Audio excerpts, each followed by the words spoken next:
Hello friend, welcome back to Crash Studies. तो आज हम लोग प्रूव करने वाले हैं किस कॉनकेव मिरर के लिए क्या आप लोग जानते हैं या नहीं जानते, तो मैं बता देता हूँ। आज हम लोग मैग्नीफिकेशन का फार्मूला प्रूव करने वाले हैं फॉर कॉनकेव मिरर।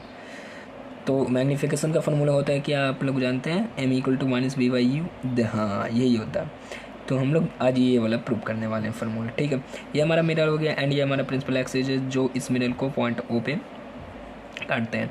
एंड ये हमारा जो पी क्यू क्या ऑब्जेक्ट है, पी क्यू ऑब्जेक्ट से एक रे इंसिडेंट होती है जो कि इस मिरर से जाकर मिल जाती है। एंड ये इंसिडेंट रे मिरर में जब प्रवेश करती है तो वहाँ से रिफ्लेक्ट होने के बाद ये हमारा कहाँ से पास करेगी, फोकस से। एंड एक रे मैं बोल देता हूँ जो कहाँ से पास करेगी, एक रे मैं बोल देता हूँ यहाँ से सेंटर से। ये रफ डायग्राम है, फिर से मैं बोल रहा हूँ, मैं हाथ से डायग्राम बना रहा हूँ तो थोड़ा मिस्टेक हो जाएगा।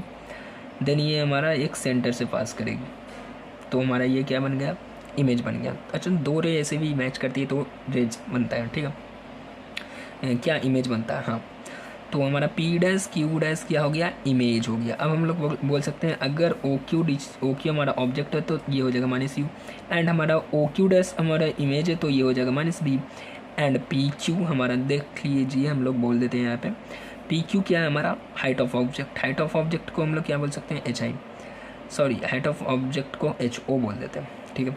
And P dash Q dash क्या है हमारा, height of image. Height of image को एच आई। एंड हमारा ये जो ओ एफ डिस्टेंस है ये हम लोग बोलते हैं ओ क्यू डिस्टेंस है, या ओ क्यू डिस्टेंस को हम लोग क्या बोलेंगे, minus U. And O Q इतना डिस्टेंस पे हमारा इमेज बनी ओ क्यू डैश, तो ओ क्यू डैश को मैंने बोल दिया क्या, माइनस बी।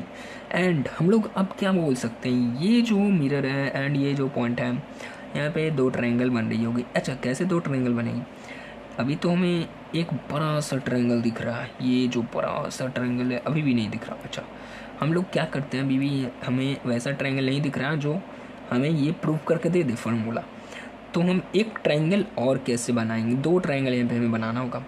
तो मैंने क्या बोला कि इस पी पॉइंट से जो हमारा पी क्यू है वहाँ से एक और रेस को मैं निकालता हूँ। एंड वो रेज को इस प्रिंसिपल एक्सिस से मैंने ये पॉइंट ओ पे मैंने मिला दिया। एंड ये भी कहाँ से गुजरेगी, ये रेज, ये जो इंसिडेंट रे है, मैंने इस इंसिडेंट रे को जब रिफ्लेक्ट होगा तो वो कहाँ से जाएगा, या इस पी डैश पॉइंट से जाएगा या ऐसे ही चला जाएगा। हाँ, तो मैंने क्या बोला, इस पी डैश पॉइंट से ही मैंने इस रे को भेजा, इस पी डैश पॉइंट से ही। तो हमें एक अच्छी जानकारी क्या मिली कि ये जो दिख रहा है ना आपको पी क्यू ओ, हाँ, तो मैंने यहाँ पे क्या बोला, from triangle P O Q and triangle, हमारा यहाँ से पी ओ क्यू ट्रायंगल आपको दिखा, ये बड़ा वाला ट्रायंगल, सबसे बड़ा वाला ट्रायंगल, एंड ये 90 डिग्री है, एंड ये भी 90 डिग्री है। तो एक ट्रायंगल, ये छोटा वाला देखिए, ये ट्रायंगल बन रहा है, बन रहा है ना ये ट्रायंगल, ये अच्छे से नहीं बना फिगर इसलिए आपको नहीं अच्छे से लग रहा होगा, लेकिन देखिए ये ट्रायंगल बन रहा है। हाँ, तो ये जो ट्रायंगल बन रहा है P dash O Q dash, ये हमें दो ट्रायंगल मिल गया। अब हम लोग क्या बोलेंगे, ये ट्रायंगल मिल गया तो इससे हमें क्या मिलेगा, पहले इस ट्रायंगल को कॉन्ग्रुएंट करना होगा।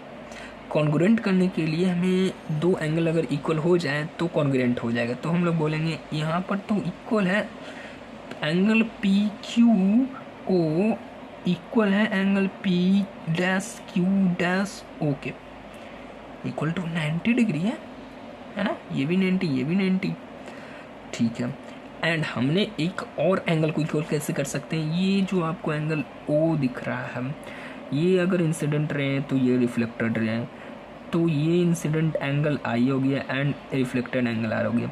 तो आप लोग तो जानते हैं जब ये प्रिंसिपल एक्सिस के इस पॉइंट से गुजर रहे हैं रेज तो वो भी एंगल इक्वल होंगे, तो angle I equal to angle R वैसे भी होते हैं, हम लोग जानते हैं angle I equal to angle, ऐसे भी देख लीजिए ये प्रिंसिपल एक्सिस से ही, अगर वैसे प्रिंसिपल एक्सिस से ही देखिए, ये प्रिंसिपल एक्सिस के इस पॉइंट से अगर एंगल पास कर रही है इंसिडेंट रिफ्लेक्टर तो ये एंगल इक्वल होते हैं, ये आप लोग जानते ही होंगे। देन ये एंगल इक्वल हो गए, ठीक है, तो हमें क्या मिला यहाँ से, triangle P O Q congruent है triangle P dash O Q dash के।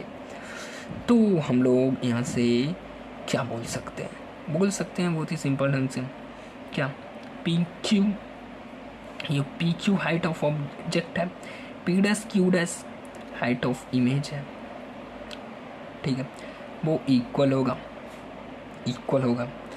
किसके, अच्छा किसकी इक्वल होगा, हम तो जानते ही नहीं। इस ओ क्यू क्या है, हमारा ऑब्जेक्ट का डिस्टेंस है, एंड ओ क्यू डैश क्या है, इमेज का डिस्टेंस है, ये इक्वल टू इतना हो गया। हाँ ठीक है, यहाँ तक तो ठीक है, मैं भी समझ गया।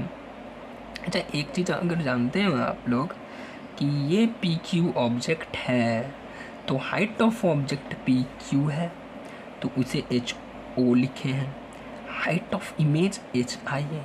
हाँ ये तो हाइट सही है, लेकिन आप लोग अगर साइन कन्वेंशन पढ़े होंगे तो ये प्रिंसिपल एक्सिस के जो ऊपर है वो पॉजिटिव होती है हाइट, एंड जो प्रिंसिपल एक्सिस के नीचे उसकी हाइट निगेटिव होगी। तो ये अगर डाउन है तो वो निगेटिव हाइट में चली जाएगी, तो माइनस एच आई लिखना होगा हमें। एंड ओ क्यू हमारा है ना, ओ क्यू, उसको क्या लिखेंगे, माइनस यू, ऊपर मैंने लिख दिया सारा डाटा, एंड यहाँ पे जो ओ क्यू डैश है उसे माइनस भी, एंड ये माइनस माइनस कैंसिल हो गया। Height of object upon height of image is equal to क्या आ गया हमारा, यहाँ से क्या आ गया, यू बटा वी आ गया। लेकिन मैग्नीफिकेशन के बारे में हमने तो कुछ और ही पढ़ा था, मैग्नीफिकेशन के बारे में क्या पढ़ा था, height of image minus you बटा वी आया ना, अच्छा हाइट ऑफ मैग्नीफिकेशन के बारे में हमने कुछ और, इसका मैग्नीफिकेशन का जो डिफिनेशन बोलता है वो तो कुछ ही और ही बोलता है, वो बोलता है height of image upon height of object equal होते हैं, height of image and height of object equal होते हैं माइनस वी वाई यू के, मतलब कि height of distance of image upon distance of object के इक्वल होते हैं। तो ये हमने इक्वल कर दिया, देन ये हमारा प्रूव्ड हो जाता है।